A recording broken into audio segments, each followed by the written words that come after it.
Hey everyone, it's Amanda of Merciful Mermaid Tarot, and today I'm bringing you a general reading for the month of January 2023 for the element of air. So, before we get started, I apologize for sounding like a broken record here, but please be aware that we are still dealing with scammers in the spiritual community.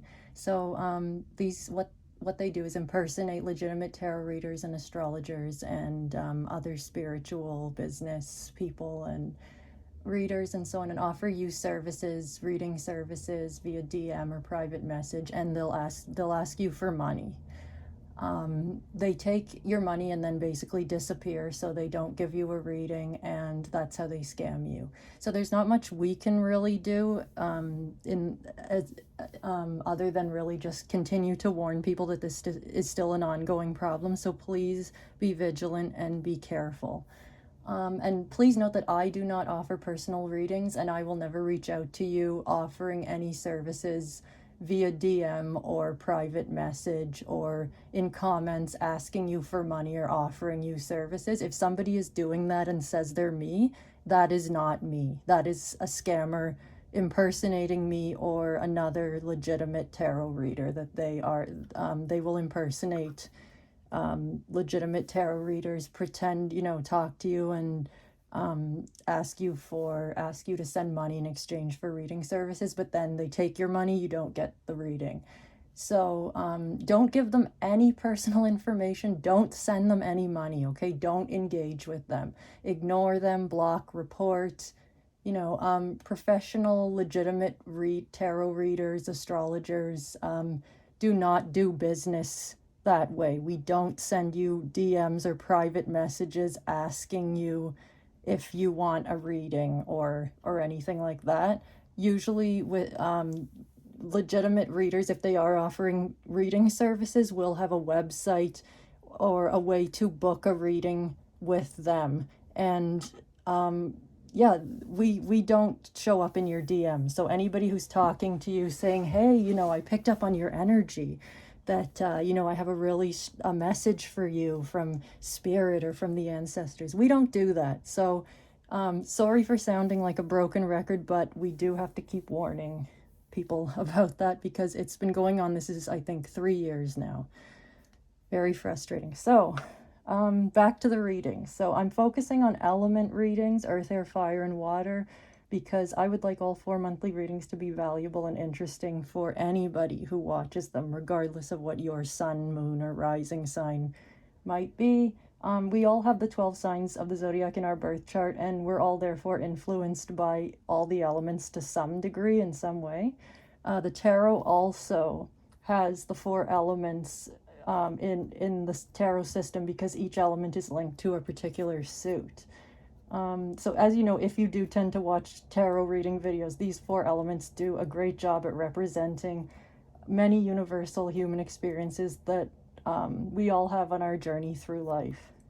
So please do keep in mind that these readings are for entertainment purposes only. These are not absolute truth, just my subjective interpretation of the cards.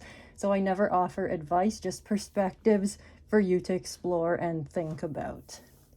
So without any further delay, we're going to start with the general messages that came through for air energies, and then we will move on to the tarot reading portion of this reading. So air signs for January, you are priding yourself on your intellect, your rational, objective, analytical mind, your ability to take in a lot of information where others might get overwhelmed and lose their bearings.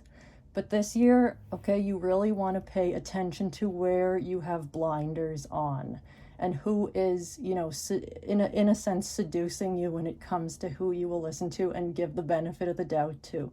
So usually, you're on top of things, you see through the BS, you don't get easily persuaded, right? But you may get distracted and fall for the smooth talk of a few key figures who are actually resonating with you on an emotional level without you knowing it. Now, what I'm referring to here is you're going to think that these influencers or leaders or just somebody who you follow them and listen to what they have to say, and you have a lot of faith in these people, or you really think that, these people have their finger on the pulse of the truth, right? So you're going to think that these people you're resonating with them on a intellectual level, on a rational level. And what's actually going on here is they are resonating with you on an emotional level, on a personal level, right? So there's an element of having the wool pulled over your eyes here. And what I'm picking up on is you're so sure about these people, it's going to feel embarrassing when you realize your error and become disillusioned. So disillusioned is often one of those words that's interpreted the wrong way. So disillusioned is when, you thought something was really great or somebody was really wonderful, and then you find out that something is not as great as you thought it was.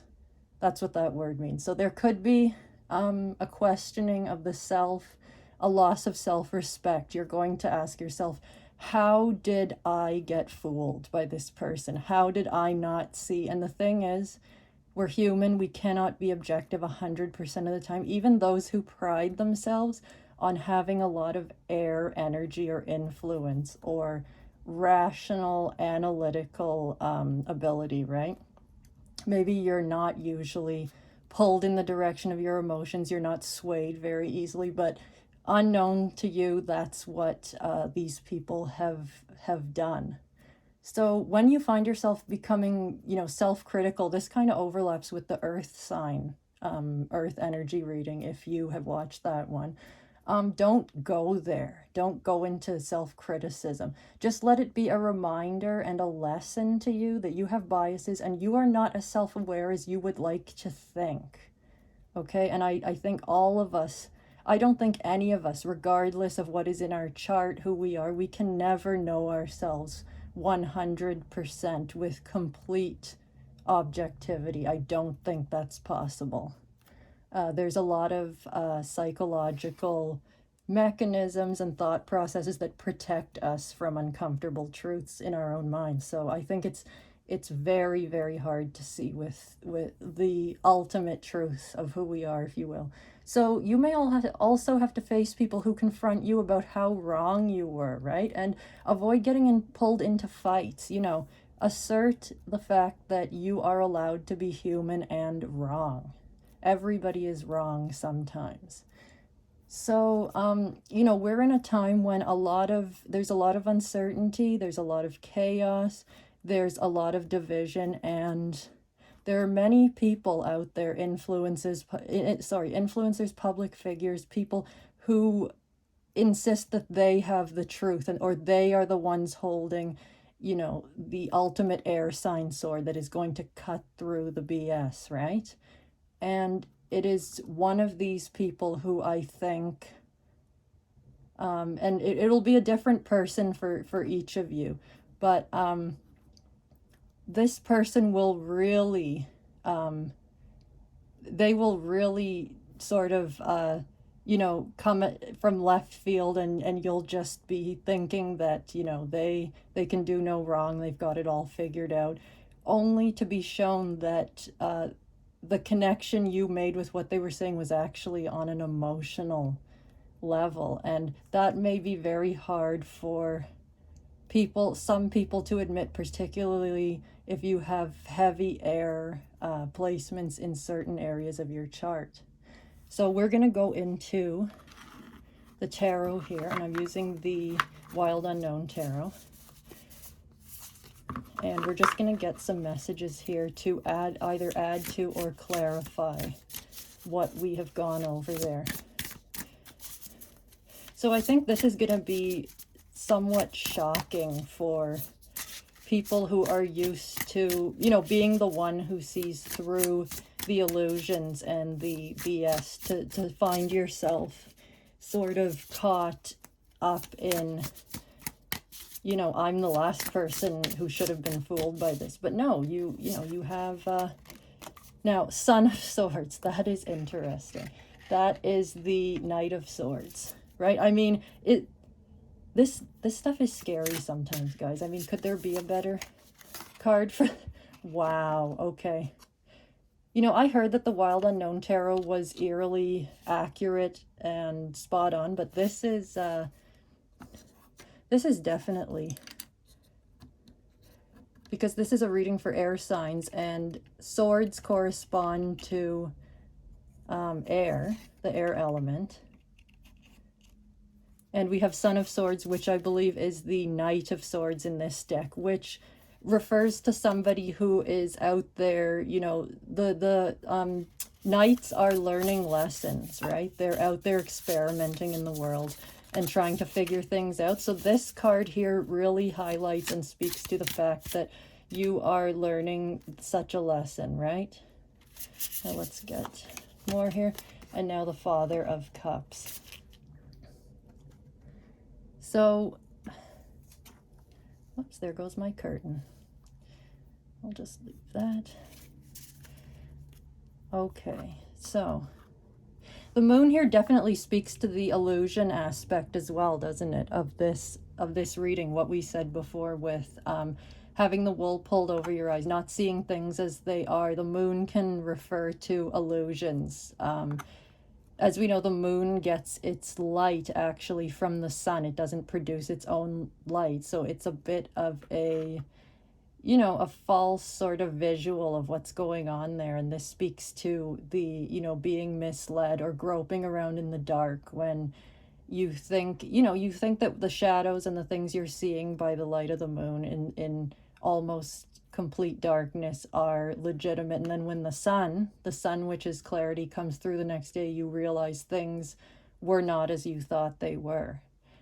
And with the Son of Swords, we have somebody here who's, you know, going into battle. They are, and this is maybe you going through various experiences of life. The Son of Swords, before he gets to the King of Swords, which would be after the Queen and then the King, you don't get to be a king without learning some lessons. And as I've said before, the kings are very balanced. So they have all four energies, all four element energies nicely balanced. The Son of Swords is still learning about how to achieve that balance. And so with the lesson coming up for you this month, what we're really seeing is getting acquainted with your emotional side and realizing that people, as much as you think maybe that you are immune or, you know, less likely to be have people mess with your head because you are, you know, very emotionally mature or you have good control of your emotions, you're being shown here the Father of Cups energy. I see this as an energy that you're being invited to step into, which is a more mature look at the emotions, that your emotions are not a bad thing, that this is a side to you that is not something that you are, you know, particularly happy about or that you like to visit or deal with that often within yourself. But the Father of Cups basically says there's going to be a bit of being thrown off emotionally, actually. I could see some people becoming very angry and even very upset, you know, thinking, what is wrong with me? I thought I had a better control than that, especially because it comes at you from left field, that this person was able to get to you in this way. It's like waking up the next morning, you know, when the daylight comes and realizing that in the night with all the shadows and illusions that you were manipulated, that you know, this person was incredibly persuasive, right? And so the Son of Swords is, you know how young punks are, young people that think they're invincible and, you know, oh, I'm too tough and too smart to ever let that happen. And even the King of Cups, the Father of Cups, will still tell you about times when they perhaps were led astray by their emotions and had to balance out that particular element with some of the others. With there will always be times when people will get to you, and what is happening here is the King of Cups has an awareness of their own emotional world, what their triggers are, what they are sensitive to. The Son of Swords now, would be the Knight of Swords, is learning what his triggers and soft spots and vulnerabilities are in his emotional realm. And this is a time to really learn the value of appreciating all the sides of yourself. So don't let this result in a loss of self-respect. Don't don't be super hard on yourself and say, I shouldn't have let this happen. This happens to everybody. And again, as I said, there is some overlap with what came up in the Earth sign reading. So particularly if you have got a lot of air and earth placements, particularly in your personal planets, especially if you've got your Chiron in houses that sit on, are aligned with air signs or earth signs. Definitely have a look and see if some of these themes that I've covered in this reading and in the earth sign reading are coming up for you.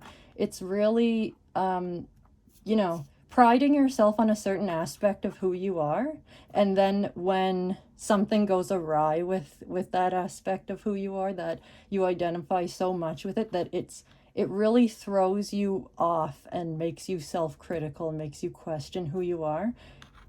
This is the thing, even with some of our strengths and the things that we consider our gifts and our strong suits, there are going to be lessons. We are going to be challenged in those areas. So don't be too hard on yourself. As I said, this is a student, right? Like the pages and then also the knights are going out and testing what they know and what they think they know as well. So that's all I have for now. And so I will be back in a couple of weeks with the February readings, which will be once again the 4 elements. And so thank you very much for watching, and I hope you found that interesting and at least something to think about. And I will be back again very soon.